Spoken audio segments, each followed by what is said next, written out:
হযরতে আবু হুরায়রা রাদিয়াল্লাহু তাআলা আনহু বলেন, আল্লাহ রাসূলের সাহাবী যারা দরিদ্র সাহাবী, গরীব সাহাবী, তারা আল্লাহ রাসূল সাল্লাল্লাহু আলাইহি ওয়াসাল্লামের কাছে এসে আবেদন করলেন, ইয়া রাসূলুল্লাহ, নিজেদের মনের ব্যথাটাকে আল্লাহ রাসূল সাল্লাল্লাহু আলাইহি ওয়াসাল্লামের কাছে তুলে ধরলেন। ইয়া রাসূলুল্লাহ, আমাদের ভাইদের মধ্যে, আমাদের সাহাবায়ে কেরামের মধ্যে যারা বড় বড় সম্পদশালী, তারা তো দুনিয়ার সমস্ত ভালো আমল করার মাধ্যমে তাদের সম্পদের কারণে তারা দুনিয়ার সব চাইতে বড় বড় ফজিলতের আমলগুলো তারা করে নিচ্ছে, সব আমল তাদের ভান্ডারে চলে যাচ্ছে। আমরা তো গরিব মানুষ, আমরা দান সৎকা করতে পারি না, আমরা গরিব মানুষ, আমরা জিহাদ করতে পারি না, আমরা গরিব মানুষ, আমরা হজ করতে পারি না। ইয়া রাসূলুল্লাহ, এই যে আমাদের বড় বড় সাহাবায়ে কেরাম যারা ধনী মানুষ, তারা তো সব আমল করে নিয়ে যাচ্ছে। ইয়া রাসূলুল্লাহ, আমাদের কি অবস্থা হবে? আমরা জান্নাতে কিভাবে যাব? وأقم الصلاة طرفي النهار وزلفا من الليل إن الحسنات يذهبن السيئات ذلك ذكرى للذاكرين وقال رسول الله صلى الله عليه وسلم إنما الأعمال بالنيات وإنما لامرئ ما نوى فمن كانت هجرته إلى دنيا يصيبها أو امرأة ينكحها فهجرته إلى ما هاجر إليه صدق الله مولانا العظيم وصدق رسوله النبي الكريم ونحن على ذلك لمن الشاهدين والشاكرين والحمد لله رب العالمين اللهم صل على محمد وعلى آل محمد كما صليت على إبراهيم وعلى آل إبراهيم إنك حميد مجيد اللهم بارك على محمد وعلى آل محمد كما باركت على إبراهيم وعلى آل إبراهيم إنك حميد مجيد الحمد لله আল্লাহ রব্বুল আলামিনের দরবারে অসংখ্য গণিত শুকর। আল্লাহ রব্বুল আলামিন আমাদেরকে আজকের জুমার দিনে আল্লাহ রব্বুল আলামিন হায়াতে তাইয়্যিবা দান করেছেন, নেক হায়াত দান করেছেন, পাশাপাশি সুস্থতার জিন্দেগি যাপন করার মতো তৌফিক দান করেছেন। এজন্য সকলে মহান মনিবের দরবারে কালিমাত শুকর আদায় করি আলহামদুলিল্লাহ। আল্লাহ রব্বুল আলামিন আমাদেরকে যেই সম্মানিত মাস দিয়েছেন, 12 মাসের মধ্যে খুবই গুরুত্বপূর্ণ একটা মাস ছিল। এই মাসের গুরুত্বপূর্ণ যে সমস্ত দিন, যেই কাল, সেগুলো আমাদের থেকে বিদায় নিতে যাচ্ছে। আল্লাহ রব্বুল আলামিন আমাদেরকে যাদেরকে দুনিয়াতে পাঠিয়েছেন, তাদের মধ্যে বিভিন্ন স্তর, বিভিন্ন মঞ্জিল আল্লাহ রব্বুল আলামিন আমাদেরকে দান করেছেন, যে এক একজন এক এক স্তরের, কেউ ধনী কেউ গরিব। ধনী হওয়ার কারণে কেউ ইসলামের কিছু বিধান পালন করতে পারে, কিন্তু ওই বিধানগুলা গরিব হওয়ার কারণে অনেকে পালন করতে পারে না। যেমন এর মধ্যে একটা ফরজ বিধান হলো আল্লাহ পাক রব্বুল আলামিন আমাদের উপরে, ধনীদের উপরে যেই বিধান দান করেছেন সেটা হলো হজ। হজে যাওয়ার তৌফিক সকলেরই হয় না, সবাই সেখানে যেতে পারে না, কিন্তু সবারই মনের একটা আকুতি মিনতি থাকে, অথবা মনের মধ্যে একটা আগ্রহ থাকে যে আল্লাহ যদি কবুল করেন তাহলে অবশ্যই যাব, অথবা আল্লাহ রব্বুল আলামিনের কাছে আমরা দোয়া করি যে আল্লাহ আমাদেরকেও কবুল করেন। তো এরকম মনের আগ্রহ, আকুতি মিনতি এটা সবার মধ্যেই থাকে। বাইতুল্লাহর প্রতি আকর্ষণ সবারই আছে, কালো গিলাফ ছোঁয়ার প্রতি আকর্ষণ সবারই আছে। জনাবে মুহাম্মদুর রাসূলুল্লাহ সাল্লাল্লাহু আলাইহি ওয়াসাল্লামের রওজা আতহারে গিয়ে সরাসরি সালাম পৌঁছানো, যেই নবী আমাদের অনুসরণীয়, যার অনুসরণ, যার পদ্ধতি অবলম্বন করে আমাদেরকে জান্নাতের পথে যেতে হবে, তার পদ্ধতি অনুযায়ী, তার সুন্নত অনুযায়ী যদি আমার জীবনকে পরিচালিত না করি তাহলে জান্নাতে যাওয়া আমার জন্য সহজ হবে না। সেই নবীকে গিয়ে যদি সরাসরি সালাম পৌঁছাতে পারি, এমন এক অন্তর, এমন এক আগ্রহ, এমন উদ্দীপনা সবার মধ্যেই কাজ করে।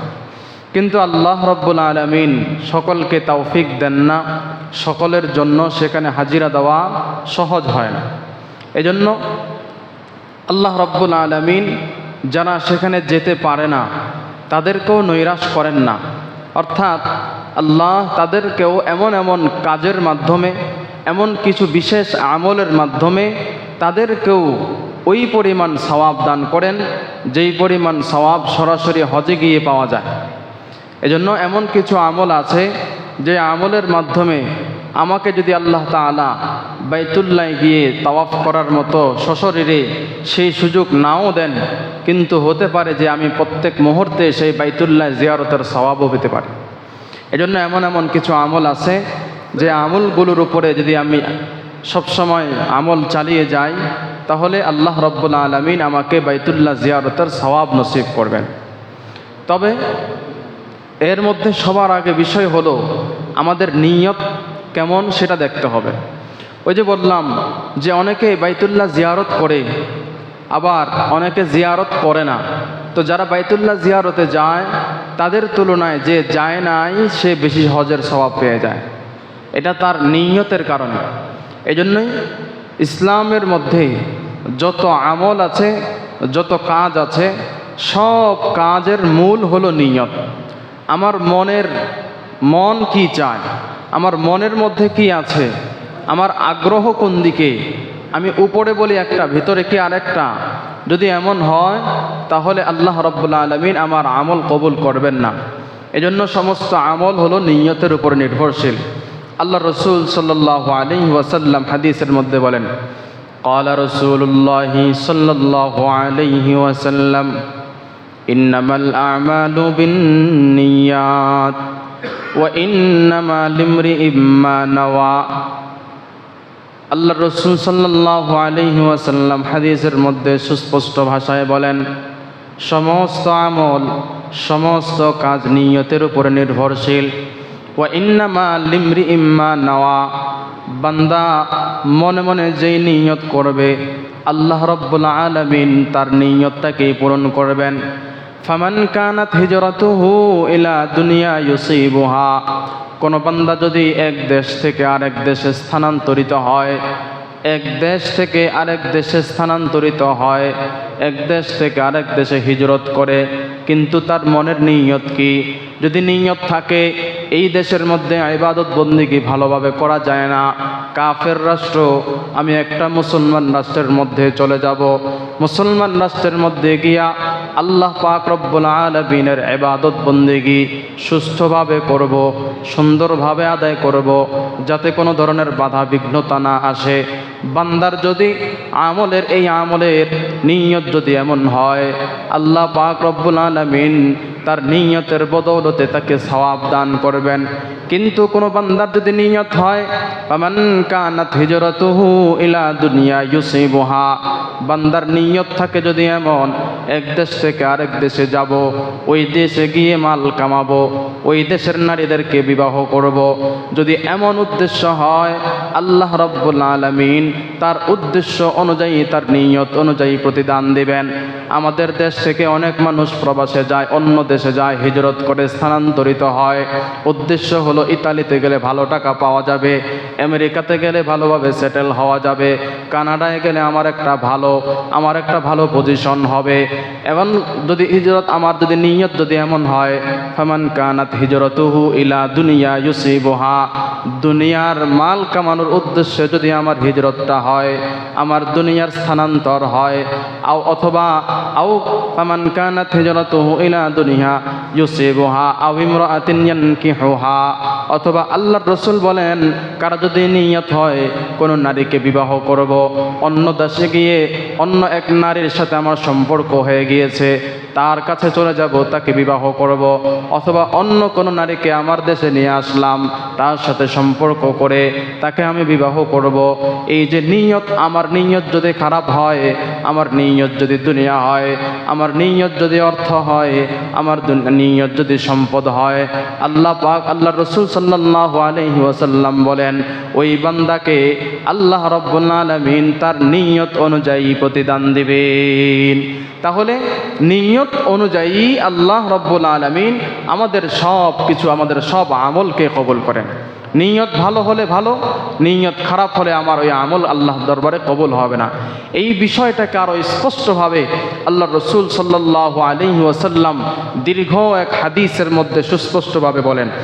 আলা রাসূলুল্লাহি সাল্লাল্লাহু আলাইহি ওয়াসাল্লাম, হযরতে আবু হুরায়রা রাদিয়াল্লাহু তাআলা আনহু থেকে রওয়ায়াত, আল্লাহ রাসূল সাল্লাল্লাহু আলাইহি ওয়াসাল্লাম বলেন, ইন্নামাদ দুনিয়া লিআরবাআতি নাফার, দুনিয়ার মধ্যে 4 শ্রেণীর মানুষ আছে, দুনিয়ার মধ্যে 4 ধরনের মানুষ।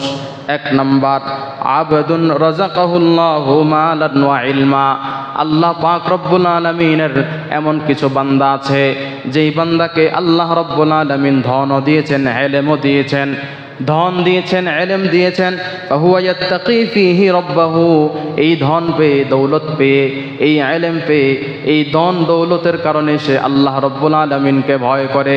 ওয়া ইয়াসিলু ফীহি রাহিমাহু, সম্পদের মধ্যে গরিবের যেই হক আছে, সম্পদের মধ্যে আত্মীয় স্বজনের যেই হক আছে, সম্পদের মধ্যে প্রতিবেশীর যেই হক আছে, সমস্ত মানুষের হক সে পূর্ণরূপে আদায় করে।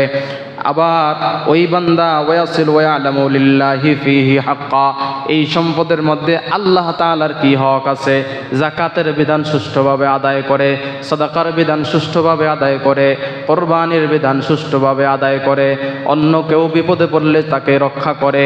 এই ধরনের বান্দা 1 নম্বর বান্দা। আল্লাহ রাসূল সাল্লাল্লাহু আলাইহি ওয়াসাল্লাম এই শ্রেণীর বান্দার ব্যাপারে বলেন, ফাহাদা বিআফযালিল মানাজ, দুনিয়ার মধ্যে সবচাইতে উত্তম শ্রেণীর মানুষ হলো এরা। আল্লাহ পাক রব্বুল আলামিনের এমন কিছু বান্দা আছে যেই বান্দাকে আল্লাহ রব্বুল আলামিন ধনও দিয়েছেন, ইলমও দিয়েছেন, ধন দিয়েছেন, ইলম দিয়েছেন, ফাহুয়া ইয়াত্তাকি ফীহি রাব্বাহু, এই ধন পেয়ে, দৌলত পেয়ে, এই ইলম পেয়ে, এই ধন দৌলতের কারণে সে আল্লাহ রাব্বুল আলামিনকে ভয় করে। ওয়া ইয়াসিলু ফীহি রাহিমাহু, সম্পদের মধ্যে গরিবের যেই হক আছে, সম্পদের মধ্যে আত্মীয় স্বজনের যেই হক আছে, সম্পদের মধ্যে প্রতিবেশীর যেই হক আছে, সমস্ত মানুষের হক সে পূর্ণরূপে আদায় করে। আবার ওই বান্দা ওয়াসিল ওয়ালামু লিল্লাহি ফীহি হাক্কা, এই সম্পদের মধ্যে আল্লাহ তাআলার কি হক আছে, যাকাতের বিধান সুষ্ঠুভাবে আদায় করে, সাদাকার বিধান সুষ্ঠুভাবে আদায় করে, কুরবানির বিধান সুষ্ঠুভাবে আদায় করে, অন্য কেউ বিপদে পড়লে তাকে রক্ষা করে। এই ধরনের বান্দা 1 নম্বর বান্দা। আল্লাহ রাসূল সাল্লাল্লাহু আলাইহি ওয়াসাল্লাম এই শ্রেণীর বান্দার ব্যাপারে বলেন, ফাহাদা বিআফযালিল মানাজিল, দুনিয়ার মধ্যে সবচাইতে উত্তম শ্রেণীর মানুষ হলো এরা। কারা? যাদেরকে আল্লাহ রব্বুল আলামিন ইলমও দান করেছেন, যাদেরকে আল্লাহ তাআলা মালও দান করেছেন। তাহলে যে সমস্ত মানুষকে আল্লাহ তাআলা ইলম দান করেছেন, আবার মালও দান করেছেন, তাহলে ইলম আর মাল দান করার কারণে ওই বান্দা এই ইলম এবং মালকে সে আল্লাহর রাস্তায় খরচ করে, সে অপচয় করে না, আত্মীয়তার হক রক্ষা করে, আল্লাহ তাআলারও হক রক্ষা করে। আল্লাহর রাসূল সাল্লাল্লাহু আলাইহি ওয়াসাল্লাম বলেন, ফাহাদা বিআফযালিল মানাজিল, এই বান্দা দুনিয়ার মধ্যে সবচাইতে উত্তম মানুষ। এই গেল 1 শ্রেণীর মানুষ। দুই নম্বর, ওয়াবদুন রাযাকাহুল্লাহু ইলমান ওয়া লাম ইয়ারযুকহু মালান। দ্বিতীয় শ্রেণী হলো আল্লাহ পাক রব্বুল আলামিন যাদেরকে ইলম দান করেছেন কিন্তু মাল দান করেন নাই। আল্লাহ কোনো মানুষকে কোরআনের হাদিসের ইলম দান করেছেন কিন্তু তাকে মাল দেন নাই। এবার এই বান্দার ব্যাপারে আল্লাহ রসুল বলেন, ওয়ালাম ইয়ারযুকহু মালান ফাহুয়া সাদিকুন নিয়াতি ইয়াকুলু লাউ আন্না লি মালান লাআমিলতু বিআমালি ফুলানিন ফাহুয়া বিনিয়াতিহি ফাআজরুহুমা সাওয়া। আল্লাহ রসুল বলেন, এই যে দ্বিতীয় শ্রেণীর মানুষ যাদেরকে আল্লাহ রব্বুল আলামিন ইলম দান করেছেন কিন্তু মাল দেন নাই, সম্পদ দেন নাই। এবার ওই বান্দার মনের মধ্যে খাঁটি নিয়ত যে আল্লাহ রব্বুল আলামিন যদি আমাকে প্রথম শ্রেণীর মানুষের মতো অনেক টাকা দিতেন, অনেক সম্পদ দান করতেন, তাহলে তার মতো আমি হজে যেতাম, তার মতো জিহাদ করতাম, তার মতো মানুষের মধ্যে সদকা করতাম, মানুষের উপকারে আসতাম, মানুষের হক আদায় করতাম, আত্মীয় স্বজনের হক আদায় করতাম, আল্লাহ তাআলারও হক আদায় করতাম, যাকাতগুলোকে ঠিক মতো আদায় করতাম, কোরবানির ঠিক মতো আদায় করতাম। এরকম নিয়ত আছে কিন্তু আল্লাহ তাকে সেই সক্ষমতা দান করেন নাই। আল্লাহ রব্বুল আলামিন তাকে সেই তৌফিক দান করেন নাই। আল্লাহর রসুল বলেন, ফাআজরুহুমা সাওয়া। এই দ্বিতীয় শ্রেণীর মানুষটাও প্রথম শ্রেণীর মানুষের মতো, যদিও নাকি দ্বিতীয় শ্রেণীর মানুষটা ওই পরিমাণ আমল করে না, যদিও নাকি দ্বিতীয় শ্রেণীর মানুষটা যাকাত দেয় না, যদিও নাকি দ্বিতীয় শ্রেণীর মানুষটা সদকা করে না, যদিও নাকি দ্বিতীয় শ্রেণীর মানুষটা আত্মীয়তার হক ঠিক মতো আদায় করতে পারে না, যদিও নাকি দ্বিতীয় শ্রেণীর মানুষটা শরীয়তের বড় বড় বিধানগুলো পালন করতে পারে না, কিন্তু ওই যে ফাহুয়া সাদিকুন নিয়া, আল্লাহর রসুলের ভাষ্য অনুযায়ী তার নিয়তটা খালেস নিয়ত নিয়ে সে ইচ্ছা করেছিল, আল্লাহ যদি আমাকে এমন সম্পদ দান করতেন, এই সম্পদগুলোকেও আমি আল্লাহর রাস্তায় খরচ করতাম। শুধুমাত্র আল্লাহর রসুল বলেন, শুধুমাত্র এই নিয়ত করার কারণেই আল্লাহ রব্বুল আলামিন তাকে প্রথম শ্রেণীর মানুষের মতো তাকে সওয়াব দান করবেন। তাহলে মক্কায় যেতে পারি নাই, কিন্তু যদি যেতে পারতাম, যদি আমার টাকা থাকতো তাহলে যেতাম। এই এতটুকু নিয়তের কারণেই ওই বান্দা 7-8-10 টাকা খরচ করে সে হজে গিয়েছে, সে যেই পরিমাণ সওয়াব পেয়েছে, আমি এখানে বসে সেই পরিমাণ সওয়াব পাওয়ার সুযোগ আছে। দ্বিতীয় শ্রেণী গেল। তৃতীয় শ্রেণী, ওয়াবদুন রাযাকাহুল্লাহু মালান ওয়া লাম ইয়ারযুকহু ইলমান। তৃতীয় শ্রেণীর মানুষ হলো ওই সমস্ত বান্দা যাদেরকে আল্লাহ রব্বুল আলামিন মাল দান করেছেন, সম্পদ দান করেছেন, ওয়া লাম ইয়ারযুকহু ইলমা, কিন্তু আল্লাহ রব্বুল আলামিন ওই বান্দাকে ইলম দান করেন নাই, কোরআন হাদিসের জ্ঞান দান করেন নাই। ফাহুয়া ইয়াখবিতু ফি মালিহি বিগাইরি ইলমিন, কিন্তু ওই বান্দা কাজ কি? ওই বান্দা তার ধন সম্পদগুলোকে অজ্ঞতাবশত আল্লাহর রাস্তা ছাড়া বেহুদা কাজে খরচ করে, দুনিয়ার মধ্যে বিভিন্ন ফাহিশা কাজের মধ্যে খরচ করে, বিভিন্ন জায়গায় টাকা উড়ায়। লা ইয়াত্তাকি ফিহি রাব্বাহু ওয়া লা ইয়াসিলু ফিহি রাহিমাহু। এই বান্দা আল্লাহ তাআলাকে ভয় করে না, আল্লাহ তাআলার ভয় তার অন্তরের মধ্যে নাই। ওয়া লা ইয়াসিলু ফিহি রাহিমাহু, এই বান্দা আত্মীয়তার হক ঠিকমতো আদায় করে না, এই বান্দা প্রতিবেশীর হক আদায় করে না, এই বান্দা বাবা মার হক আদায় করে না, সন্তানের হক আদায় করে না, বন্ধুদের সাথে আড্ডা দেয়, অহেতুক কাজের মধ্যে মালগুলোকে খরচ করে দেয়, অনর্থক কাজের মধ্যে তার সম্পদগুলোকে ব্যয় করে দেয়। আল্লাহর রাসূল সাল্লাল্লাহু আলাইহি ওয়াসাল্লাম বলেন, ওয়ালা ইয়ালামু লিল্লাহি ফিহি হাক্কা। এই বান্দা তার সম্পদের মধ্যে আল্লাহ তাআলার কি হক সেটা জানারও চেষ্টা করে না, অথবা জানলেও মানার চেষ্টা করে না। আল্লাহর রাসূল বলেন, ফাহাযা বিআখবাসিল মানাজিল। দুনিয়ার মধ্যে সবচাইতে নিকৃষ্ট কোনো মানুষ যদি থাকে তাহলে হলো এরা, যাদের মাল আল্লাহ তাআলা মাল দিয়েছেন কিন্তু আল্লাহ তাআলা তাকে কোরআন হাদিসের জ্ঞান দান করেন নাই, কিন্তু এই মাল পেয়ে এই মালগুলোকে সে অহেতুক কাজে, অনর্থক কাজে, বেহুদা কাজে খরচ করে, নষ্ট করে, ব্যয় করে। আল্লাহর রাসূল বলেন, ফাহাযা বিআখবাসিল মানাজিল, সবচাইতে নিকৃষ্ট দুনিয়ার মধ্যে এই শ্রেণীর মানুষ। এবার আল্লাহ রাসূল সাল্লাল্লাহু আলাইহি ওয়াসাল্লাম চতুর্থ শ্রেণীর মানুষ কারা তাদের পরিচয় দিচ্ছেন। وعبد لم يرزقه الله مالا ولا علما فهو يقول لو أن لي مالا لعملت فيه بعمل فلان فهو بنيته فوزرهما سواء। চতুর্থ শ্রেণীর মানুষ হলো আল্লাহ পাক রব্বুল আলামিনের এমন কিছু বান্দা আছে যাদেরকে আল্লাহ মালও দেন নাই, ইলমও দান করেন নাই, গরিব মানুষ, আবার শিক্ষিতও না, অশিক্ষিত, কোরআন হাদিসের কোনো জ্ঞান নাই, সম্পদও নাই, কিন্তু এই গরিব মানুষটার অন্তরের মধ্যে কেমন? আল্লাহর রসুল বলেন তার অন্তর হলো এমন। ওই যে তৃতীয় শ্রেণীর মানুষ যাদেরকে আল্লাহর রসুল বলেন সবচাইতে নিকৃষ্ট মানুষ, ওই চতুর্থ শ্রেণীর মানুষটার নিয়ত হলো তৃতীয় শ্রেণীর মানুষের মতো। তারও নিয়ত হলো যে আমার যদি টাকা সম্পত্তি থাকতো তাহলে আমি একটা R15 কিনতাম, আরেক বেডার মাইয়া রেলইয়া আমি পিছে পিছে ঘুরাইয়া মাওয়াঘাট যাইতাম, আবার এই সম্পদগুলোকে আমি বিভিন্ন জায়গায় খরচ করতাম, একটা iPhone 16 Pro Max কিনতাম, এইগুলো কিনে কিনে আমি আমার ফুটাঙ্গিরি দেখাইতাম। চতুর্থ শ্রেণীর মানুষ, তার টাকা নাই, তার ইলমও নাই, কিন্তু ওই যে মনের মধ্যে একটা নিয়ত, মনের মধ্যে বাসনা, যদি আমার থাকতো তাহলে আমি এমন এমন করতাম, যদি আমার এটা হতো তাহলে আমি এমন করতাম, যদি ওটা হতো তাহলে এমন করতাম। ওই যে এই বান্দার নিয়ত হলো তৃতীয় শ্রেণীর নিকৃষ্ট মানুষটার ন্যায়, যদি আমার থাকতো তাহলে আমি এমন করতাম, এই এমন করতাম নিয়ত করার কারণেই আল্লাহর রাসূল বলেন ফাওয়িজরুহুমা সাওয়া। তৃতীয় শ্রেণীর মানুষটা যেরকমভাবে আল্লাহ তাআলার কাছে নিকৃষ্ট, চতুর্থ শ্রেণীর মানুষটাও সেই সমপরিমাণে আল্লাহ তাআলার কাছে ঘৃণিত। এজন্য নিয়তের খুব বেশি প্রভাব। এজন্য আমি আমল করি না অথবা আমি শরীয়ত মানি না, এটা এক বিষয়, কিন্তু শরীয়তকে অবজ্ঞা করা এটা সবচাইতে জঘন্য বিষয়। এজন্য নিয়ত, যেই কোনো ক্ষেত্রে আমার নিয়তকে পরিশুদ্ধ করা। সুতরাং আমার সব আমলের মধ্যে নিয়ত হলো আমার প্রধান, নিয়ত হলো আমার মূল কেন্দ্রবিন্দু। সুতরাং এই যে চার শ্রেণীর মানুষ আল্লাহ পাক রব্বুল আলামিন দুনিয়াতে দিয়েছেন, আসলেও মানুষ এই চার শ্রেণীরই, যে তাদের আমাদের নিয়তের হিসাবে চার শ্রেণীর মানুষ।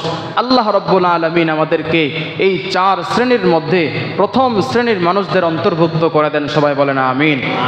সুতরাং এই যে বলতেছে যে আল্লাহ রাব্বুল আলামিন সবাইকে সম্পদ দেন না, তো যাদেরকে দিয়েছেন এবার যাদেরকে দেন নাই তারাও নিরাশ হওয়ার, হতাশ হওয়ার কারণ নাই। সবাই হজে যেতে পারবে না, এটাই বাস্তব। আবার সবাই কোরবানি করতে পারবে না, এটাও বাস্তব। সবাই জাকাত দিতে পারবে না, সেটাও বাস্তব। তো জাকাত দিতে পারবে না, সবাই হজ করতে পারবে না, সবাই ইসলামের সমস্ত বিধানগুলোকে মানতে পারবে না। তবে হ্যাঁ, হজ যদিও করতে না পারি কিন্তু হজের সওয়াব কামাইতে পারি, অর্থাৎ আমি সেই সঞ্চয় করার মতো সুযোগ আল্লাহ রাব্বুল আলামিন আমাকে দিয়ে দিয়েছেন। এজন্য আসেন, কি কি এমন আমল আছে যে আমলগুলো করার কারণে আল্লাহ রাব্বুল আলামিন আমাকে হজ এবং উমরার সওয়াব দান করবেন। পয়েন্ট আকারে কয়েকটা বিষয় বলবো, খুব সূক্ষ্মভাবে মনে রাখবেন অথবা এগুলোকে স্মৃতিচারণ করতে পারেন। এক নম্বর, যে সমস্ত আমল করার কারণে আল্লাহ রাব্বুল আলামিন আমাকে হজের সওয়াব দান করবেন। আমরা যে নামাজ আদায় করি, প্রত্যেক নামাজের পরে, 5 ওয়াক্ত নামাজের পরে ওই যে 3 তাসবিহ, 33 বার সুবহানাল্লাহ, 33 বার আলহামদুলিল্লাহ, আর 34 বার আল্লাহু আকবার, এই মোট 100 বার যদি এই তাসবিহ পড়ি, এগুলোকে তাসবিহে ফাতিমি বলা হয়। যদি কোনো বান্দা এই তাসবিহে ফাতিমি পড়ে তাহলে আল্লাহ রাব্বুল আলামিন তার আমলনামার মধ্যে হজের সওয়াব দান করবেন। সময় লাগে কতক্ষণ? যারা হজে যায় তারা 40 দিন সময় লাগায়া এই আমল করে, আর আপনার 40 মিনিটও তো লাগে না, 40 সেকেন্ড হয়তো লাগবে, অথবা সর্বোচ্চ 1 মিনিট ধরেন না, 1 মিনিট আপনি একটা হজের সওয়াব পেয়ে যাচ্ছেন। এজন্য এটা আমরা করব তো ইনশাআল্লাহ। যারা করে তারা তো গুরুত্বের সহিত করব, আর যারা করে নাই তারা সামনের এই ওয়াক্ত থেকেই আমরা এটা করার চেষ্টা করব ইনশাআল্লাহ। এই হাদিসের ফজিলতের ক্ষেত্রে আল্লাহ রাসূল সাল্লাল্লাহু আলাইহি ওয়াসাল্লামের সাহাবী হযরতে আবু হুরায়রা রাদিয়াল্লাহু তাআলা আনহু বলেন, জাআল ফুকারাউ ইলান নবী সাল্লাল্লাহু আলাইহি ওয়াসাল্লাম। হযরতে আবু হুরায়রা রাদিয়াল্লাহু তাআলা আনহু বলেন, আল্লাহ রসুলের সাহাবী যারা দরিদ্র সাহাবী, গরিব সাহাবী, তারা আল্লাহ রসুল সাল্লাল্লাহু আলাইহি ওয়াসাল্লামের কাছে এসে আবেদন করলেন, ইয়া রাসূলুল্লাহ, নিজেদের মনের ব্যথাটাকে আল্লাহ রসুল সাল্লাল্লাহু আলাইহি ওয়াসাল্লামের কাছে তুলে ধরলেন। ইয়া রাসূলুল্লাহ, আমাদের ভাইদের মধ্যে, আমাদের সাহাবায়ে কেরামের মধ্যে যারা বড় বড় সম্পদশালী, তারা তো দুনিয়ার সমস্ত ভালো আমল করার মাধ্যমে তাদের সম্পদের কারণে তারা দুনিয়ার সব চাইতে বড় বড় ফজিলতের আমলগুলো তারা করে নিচ্ছে, সব আমল তাদের ভান্ডারে চলে যাচ্ছে। আমরা তো গরিব মানুষ, আমরা দান সৎকা করতে পারি না, আমরা গরিব মানুষ, আমরা জিহাদ করতে পারি না, আমরা গরিব মানুষ, আমরা হজ করতে পারি না। ইয়া রাসূলুল্লাহ, এই যে আমাদের বড় বড় সাহাবায়ে কেরাম যারা ধনী মানুষ, তারা তো সব আমল করে নিয়ে যাচ্ছে। ইয়া রাসূলুল্লাহ, আমাদের কি অবস্থা হবে? আমরা জান্নাতে কিভাবে যাব? এবার আল্লাহ রাসূল সাল্লাল্লাহু আলাইহি ওয়াসাল্লাম বলেন, আমি তোমাদেরকে এমন কথা কি বলে দেব নাকি যে তোমরা নামাজ আদায় করো, তারাও তো নামাজ আদায় করে, অর্থাৎ তারাও নামাজ আদায় করে, দরিদ্র যারা তারাও তো নামাজ আদায় করে, তো নামাজ আদায় করে তো সব তো একই। গরিব মানুষ যারা তারাও সব পেয়ে যাচ্ছে, ধনী যারা তারাও সব পেয়ে যাচ্ছে। এবার আল্লাহ রসুল সাল্লাল্লাহু আলাইহি ওয়াসাল্লামের সাহাবায়ে কেরাম এই যে একটা অভিযোগ দিলেন, ইয়া রাসূলুল্লাহ, তারা ধনী, আমরা গরিব, আমরা নামাজ পড়ি, রোজা রাখি, তারাও নামাজ পড়ে, তারা রোজা রাখে, এখানে সেম, কিন্তু তারা জিহাদ করে, তারা হজ আদায় করে, তারা দান সৎকা করে, প্রতিবেশীর হক আদায় করে, আত্মীয় স্বজনের হক আদায় করে, আর এগুলো করতে গেলে আমাদের ধন সম্পদের দরকার, কিন্তু আমাদের তো নাই। তাহলে তো আমরা তো এগুলো, এই ক্ষেত্রে আমরা ওই ধনী সাহাবীদের থেকে পিছিয়ে গেলাম। মনের অভিব্যক্তি, মনের ব্যথা আল্লাহর রসুলের কাছে সাহাবায়ে কেরাম ব্যক্ত করলেন। এবার আল্লাহ রসুল সাল্লাল্লাহু আলাইহি ওয়াসাল্লাম বলেন, আলা উহাদ্দিসুকুম ইন আখাযতুম আদরাকতুম মান সাবাকাকুম। আল্লাহর রসুল বলেন, তাহলে আমি কি তোমাদেরকে এমন একটা আমলের কথা বলে দিব না, যে আমলগুলো যদি তোমরা করো তাহলে তোমাদের ধনী সাহাবী যারা তাদেরকে তোমরা পেয়ে যাইবা, অর্থাৎ তাদের সমান তোমরা হয়ে যাইবা। এবার বলেন, সাহাবায়ে কেরাম কি এটা কি না করবেন? আমরা হয়তো না করব, সময় নাই হুজুর পরে বললেন, কিন্তু সাহাবায়ে কেরাম তো এগুলোর জন্যই পাগল, দুনিয়ার পাগল ছিলেন না। তো সাহাবায়ে কেরাম বললেন, ইয়া রাসূলুল্লাহ, অবশ্যই আমাদেরকে বলে দেন। আল্লাহ রসুল সাল্লাল্লাহু আলাইহি ওয়াসাল্লাম এবার বললেন যে প্রত্যেক 5 ওয়াক্ত নামাজের পরে 33 বার সুবহানাল্লাহ, 33 বার আলহামদুলিল্লাহ, 34 বার আল্লাহু আকবার, কোন কোন রিওয়ায়াতের মধ্যে আসছে 33 বারই আল্লাহু আকবার। তো 34 বার পড়লে 100 বার পূরণ হয়। তো 34 বার আল্লাহু আকবার যদি কোনো বান্দা পড়ে, আল্লাহ রসুল সাল্লাল্লাহু আলাইহি ওয়াসাল্লাম বলেন, তাহলেও তোমরা তাদের মতো, তারা হজ করলে যে পরিমাণ সওয়াব, তোমরা এই তাসবিহে ফাতিমি পড়লেই সেই পরিমাণ সওয়াব পেয়ে যাবা।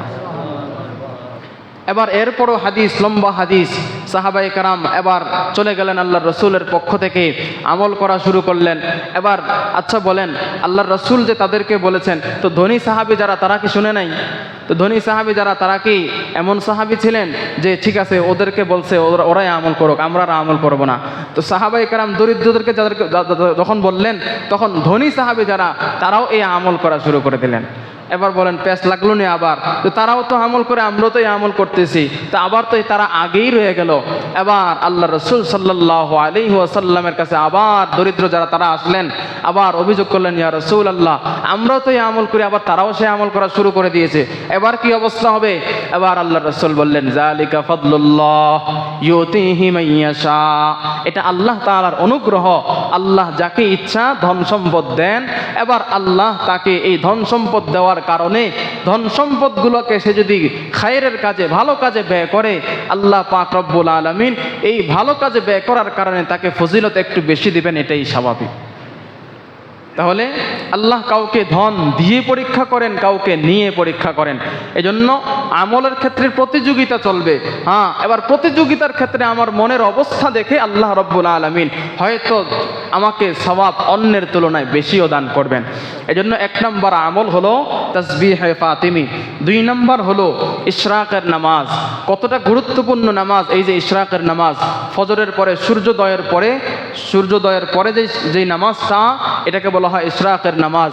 এই ইশরাকের নামাজের ফজিলত সম্পর্কে আল্লাহ রাসূল সাল্লাল্লাহু আলাইহি ওয়াসাল্লাম বলেন, قال رسول الله صلى الله عليه وسلم من صلى الغداة في جماعة ثم قعد يذكر الله حتى تطلع الشمس ثم صلى ركعتين كانت له كأجر حجة وعمرة আল্লাহ রসুল সাল্লাল্লাহু আলাইহি ওয়াসাল্লাম বলেন, কোনো বান্দা যদি ফজরের নামাজ জামাতের সহিত আদায় করলো, আদায় করার পরে সে তার আপন জায়গায় মসজিদের মধ্যে বসে রইল, ওই সময়টাতে জিকির আজকার করলো, আল্লাহ তাআলার জিকির করলো। এবার সূর্যোদয় যখন হলো, সূর্যোদয়ের পরে ওই বান্দা 2 রাকাত নামাজ আদায় করলো। আল্লাহ রসুল সাল্লাল্লাহু আলাইহি ওয়াসাল্লাম বলেন, এই 2 রাকাত নামাজ আদায় করার কারণে আল্লাহ পাক রব্বুল আলামিন তার আমলনামায় একটা হজ আর একটা উমরার সওয়াব দান করবেন। আল্লাহ রসুল সাল্লাল্লাহু আলাইহি ওয়াসাল্লাম বলেন, ও আমার উম্মতেরা, তোমরা মনে হয় সন্দেহের মধ্যে আছো, আল্লাহ পাক রব্বুল আলামিন কি আসলেই দিবেন নাকি? এবার আল্লাহ রসুল বলেন, তাম্মাতিন তাম্মাতিন তাম্মা। আল্লাহ রসুল 3 বার গুরুত্বের সহিত বলেন, অবশ্যই আল্লাহ পাক রব্বুল আলামিন মাত্র 2 রাকাত ইশরাকের নামাজ আদায় করার কারণে আল্লাহ পাক তোমার আমল নামার মধ্যে পূর্ণ হজ এবং উমরার সওয়াব দান করবেন।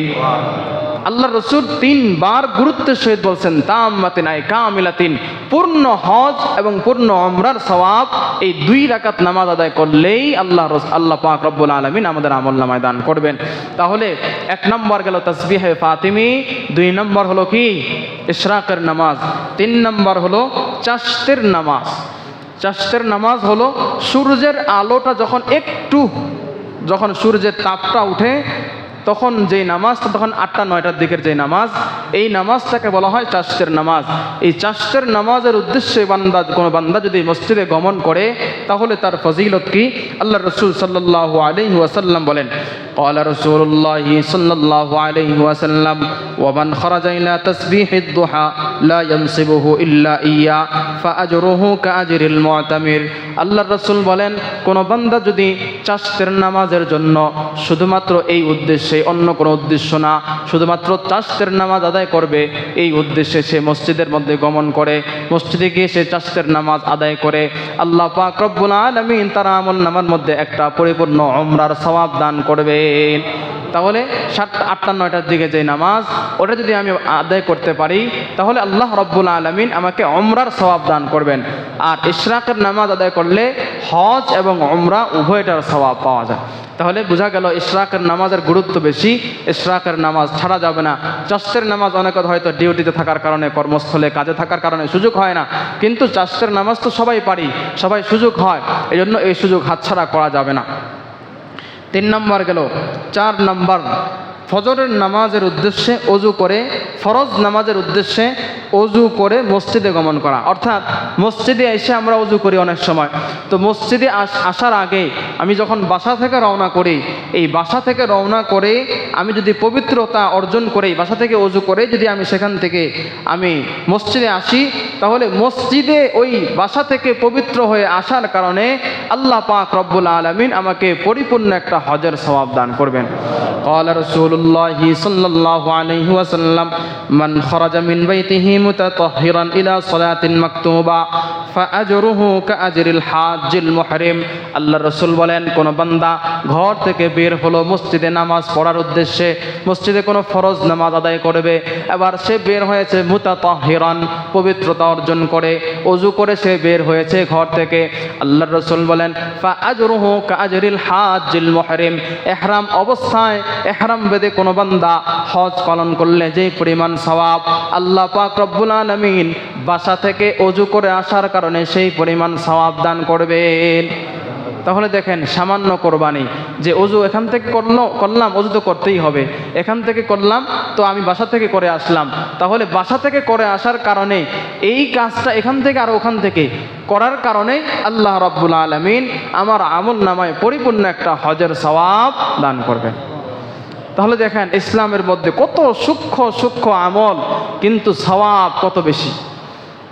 5 নম্বর আমল, দিন শেখা অথবা শেখানোর উদ্দেশ্যে মসজিদে গমন করা। অর্থাৎ আমি মসজিদে আসলাম, কোনো দিনই একটা কাজ, কোনো দিনই একটা আমল শিখবো অথবা অন্যকে শেখাবো, এই উদ্দেশ্যে আসলাম, তাহলে আল্লাহ রাব্বুল আলামিন আমাকে পরিপূর্ণ একটা হজের সওয়াব দান করবে। আল্লাহ রসুল সাল্লাল্লাহু আলাইহি ওয়াসাল্লাম বলেন, মান গাদা ইলাল মসজিদ লা ইউরিদু ইল্লা আন ইয়াতাআল্লামা খায়রান আও ইউআল্লিমাহু কোনো বান্দা যদি মসজিদে প্রবেশ করলো, মসজিদে গমন করলো, নিজের ঘর থেকে বের হয়ে মসজিদে গমন করলো, উদ্দেশ্য হলো সে কোনো বান্দাকে কোনো কিছু শিখাবে, দ্বীনি কোনো আমল শিখাবে, দ্বীনি কোনো ফজিলত শিখাবে, দ্বীনি কোনো সওয়াবের বিষয় শিখাবে, অথবা নিজে শিখবে। আল্লাহর রাসূল বলেন ফাকানা লাহু কাআজরি হাজ্জিন তাম্মান হাজ্জাতুহু, আল্লাহ পাক রব্বুল আলামিন ওই বান্দাকে পরিপূর্ণ হজের সওয়াব তার আমলনামায় দান করবেন। তাহলে এই দ্বীনি কাজ শেখা, যে আমি একটা ফজিলতের বিষয় শিখলাম যে 2 রাকাত নামাজ আদায় করলে আমার কি সওয়াব, এই যে আজকে আসলাম, যে উদ্দেশ্য কি, জুমার নামাজের আগে কিছু আমার ফজিলতপূর্ণ কিছু কথা বলা হয়, দ্বীনি কিছু কথা বলা হয়, এই যে এই উদ্দেশ্যে আগে আগে আসলাম। আর এই আগে আগে আসার উদ্দেশ্য যদি আমি এটাই হয় যে দ্বীনি কিছু শিখবো, এই শিখার উদ্দেশ্য এটা থাকার কারণেই আল্লাহ রব্বুল আলামিন আমার আমল নামায় একটা হজের সওয়াব দান করবেন। আর যদি উদ্দেশ্য এর বিপরীত থাকে, ওই যে এই জন্য আগে বলছিলাম যে নিয়তের কি দরকার, এই জন্য উদ্দেশ্য যদি এমন থাকে যে আজকের এই ওয়াজের মধ্যে, আজকের আলোচনার মধ্যে হুজুরের কয়টা ভুল হয় এই ভুল ধরবো, এরপরে পুরো এলাকার মধ্যে প্রচার করব, আর এই হুজুরের সুর কেমন, ওই হুজুরের সুর কেমন, ওই মসজিদের মধ্যে কত সুন্দর আলোচনা করে, আমি ওই হুজুরের এতটা ভুল ধরতে পারছি, এরকম যদি আমার উদ্দেশ্য থাকে, যে শিখা উদ্দেশ্য নয়, হ্যাঁ ভুল থাকতেই পারে, আমি একটা আলোচনা করতেছি, আমার ভুল হবে অবশ্যই, এই ভুল হলে আমাকে শুধরায় দিবেন, অন্যকে শুধরায় দিবেন, এটা অবশ্যই, কিন্তু ভুল ধরাই মাকসাদ, উদ্দেশ্যই এটা আমার, অন্যের ভুল ধরা, অন্যের দোষ চর্চা করা, এই উদ্দেশ্য যদি আমার এটা হয়, তাহলে এই সওয়াব, এই যে একটা পরিপূর্ণ হজের সওয়াব, সেটা পাওয়া যাবে না। এই জন্য এই যে আজকের জুমার দিন সবাই এখন চলে আসছে যে এখন ছেড়ে দিব, এখন আসছে, তো আগে কি বলছি এখন কি বলতেছে আগা মাথা কিছুই বোঝা যাবে না। কারণ প্রত্যেকটা দিন এমনভাবে সাজানোর চেষ্টা করি যে শুরু থেকে শেষ পর্যন্ত যাতে করে পয়েন্ট আকারে যাতে করে সবাই ওই শুরু থেকে শেষ পর্যন্ত আমলটা ধরে রেখে নিজের জীবনটাকে একটু আমরা সুন্দর করতে পারি। কিন্তু আমরা শেষে আসি তো কিছুই পাই না, আমও পাই না, সালাও পাই না। এই জন্য সবাই চেষ্টা করব জুমার দিন যে কমপক্ষে খুতবা আলোচনা যখন শুরু হয় তখন থেকে আমরা এখানে উপস্থিত হয়ে যাব, মসজিদে আমরা উপস্থিত হয়ে যাব। আল্লাহ রাব্বুল আলামিন আমাদেরকে সেই তৌফিক নসিব করেন। তাহলে সংক্ষেপে আর কয়েকটা বলি, 5টা বললাম। 6 নম্বর হলো মসজিদে জামাতের সহিত নামাজ আদায় করা। দেখেন, মসজিদে জামাতের সহিত নামাজ আদায় করা তো ওয়াজিব, এই ওয়াজিব বিধান আমি আদায় করব, এই ওয়াজিব বিধান আমাকে আদায় করতেই হবে। না করলে আল্লাহ রসুল সাল্লাল্লাহু আলাইহি ওয়াসাল্লাম কেউ যদি জামাতে নামাজ আদায় না করে, আল্লাহ রসুল অন্য হাদিসের মধ্যে বলছেন আমার মনে চায় তার ঘর বাড়িগুলোকে আমি জ্বালায় দিই। তাহলে কত বড় ধমকি! তা আমার তো জামাতের সহিত আদায় করতেই হবে, তো জামাতের সহিত আমি নামাজ আদায় করব, কিন্তু আমার নিয়তটা যদি এমন থাকে যে জামাতের সহিত নামাজ আদায় করলে এমনিতে আলাদা সওয়াব আছে, কমপক্ষে 27 গুণ, এটা তো আছেই, তো এই 27 গুণ তো পাবই। তারপরেও যদি আমার নিয়ত এটা থাকে যে জামাতের সহিত নামাজ আদায় করলে আল্লাহ পাক রব্বুল আলামিন আমাকে হজের সওয়াব দান করবেন, উমরার সওয়াব দান করবেন, তাহলে এই নিয়তটা নিয়ে আসার কারণেই আল্লাহ রব্বুল আলামিন ওই যে জামাতের সহিত নামাজ আদায় করলে পরিপূর্ণ একটা উমরার সওয়াব আমার আমলনামায় দান করবেন। তাহলে দেখেন, ওই যে শুধুমাত্র নিয়ত, তাহলে নিয়ত খুবই গুরুত্বপূর্ণ একটা আমল। 6 নম্বর গেল। 7 নম্বর আমল হলো জুমার নামাজ উপস্থিত হওয়া। আচ্ছা বলেন, বালেগ পুরুষের উপরে জুমার নামাজ উপস্থিত হওয়া এটা অবশ্যই আসতেই হবে, আমার উপরে ফরজ। তো এই আসলেই সওয়াব, আসলে জুমার নামাজ পড়লে তো আলাদা সওয়াব আছেই, আবার এই জুমার নামাজে যদি আসে তাহলে নফল হজ করলে যেই পরিমাণ সওয়াব আল্লাহ পাক রব্বুল আলামিন আমার আমল নামায় সেই পরিমাণ সওয়াব দান করবেন। দেখেন, ছোট্ট একটা বিষয়, কিন্তু এর ফজিলত সওয়াব কত বড়, কত বেশি। এজন্য 8 নম্বর হলো ইশা এবং ফজরের নামাজ জামাতের সহিত আদায় করা। জামাতের সহিত আদায় করা ইশা এবং ফজর নামাজ, এই 2টা নামাজ, এটা যারা গাফেল তারা এই 2 নামাজের মধ্যে অংশগ্রহণ করতে পারে না। এই জন্য এই 2 নামাজের সওয়াব তো অন্যান্য নামাজের তুলনায় বেশি। পাশাপাশি আল্লাহ রাসূল সাল্লাল্লাহু আলাইহি ওয়াসাল্লাম বলেন, কোনো বান্দা যদি ইশার নামাজ জামাতের সহিত আদায় করে, তাহলে জামাতের সহিত আদায় করার কারণে সে পূর্ণ একটা হজের সওয়াব পাবে। আর কোনো বান্দা যদি ফজরের নামাজ জামাতের সহিত আদায় করে, তাহলে সে পূর্ণ একটা উমরার সওয়াব পাবে। দেখেন, হজের এই এশার নামাজ জামাতে আদায় করলে সওয়াব পাবে সেটা আলাদা, কিন্তু পার্সোনালি আল্লাহ তাআলা বিশেষভাবে আরও তাকে ফজিলত দান করবেন। এশার নামাজ আদায় করলে একটা হজের সওয়াব, আর ফজরের নামাজ জামাতের সহিত আদায় করলে একটা উমরার সওয়াব আল্লাহ তাআলা তার আমল নামায় দান করেন। 9 নম্বর, কোনো পিতামাতা যদি আমাদের পিতামাতা বেঁচে থাকে তাহলে পিতামাতার খেদমত করা। ওই যে বলো না পিতামাতার খেদমত, তো পিতামাতার খেদমতের ব্যাপারে আল্লাহ রাসূল সাল্লাল্লাহু আলাইহি ওয়াসাল্লামের পক্ষ থেকে অনেক হাদিস আছে। আল্লাহ রাসূলের কাছে এক বান্দা আসছে, ইয়া রাসূলুল্লাহ আমি হজে যাব। আরেক বান্দা আসছে, ইয়া রাসূলুল্লাহ আমি জিহাদে যাব। তো কাউকে যখন হজ করতে আসছে বললো যে তোমার বাবা মা আছে? হ্যাঁ আছে। তোমার বাবা মার খেদমত করো, এটাই তোমার হজ, অর্থাৎ তোমার হজের সওয়াব এখানেই পাওয়া যাবে। আবার আসছে, ইয়া রাসূলুল্লাহ আমি জিহাদে যাব। বলছে তোমার বাবা মা আছে? আছে। তুমি তোমার বাবা মার খেদমত করো, এটাই তোমার জন্য জিহাদ। তাহলে বাবা মার খেদমত করা এটাই জিহাদের সওয়াব, বাবা মার খেদমত করা এটাই হজ এবং উমরার সওয়াব। এরপরে 10 নম্বর, হাজিদের সাহায্য করা। এটা হজের আলোচনায় বলেছিলাম যে হাজিদের সাহায্য সহযোগিতা করলে, যে হাজিদেরকে আগায় দিলাম, হাজিদের ব্যাগগুলো গুছায় দিলাম, হাজিদেরকে রাস্তা দেখায় দিলাম, এই হাজিদের সামান্য পরিমাণ কোনো সহযোগিতা যদি আমি করি, সে হজ করার কারণে যে পুণ্য সওয়াব পাবে, আমি তার সামান্য পরিমাণ কিছু সহযোগিতা করার কারণে সে অল্প কিছু টাকার টানার মধ্যে পড়ে গেছে, অল্প কিছু টাকার মধ্যে সে বিপদের মধ্যে পড়ে গেছে, অল্প কিছু তার টাকা দরকার, আপনি দিয়ে দিলেন। তো এই সামান্য সহযোগিতা করার কারণে সে হজ করার কারণে যে পরিমাণ সওয়াব পাবে, আপনি তাকে সামান্য সহযোগিতা করার কারণে আপনার আমল নামায় আল্লাহ তাআলা সেই পরিমাণ সওয়াব দান করবেন।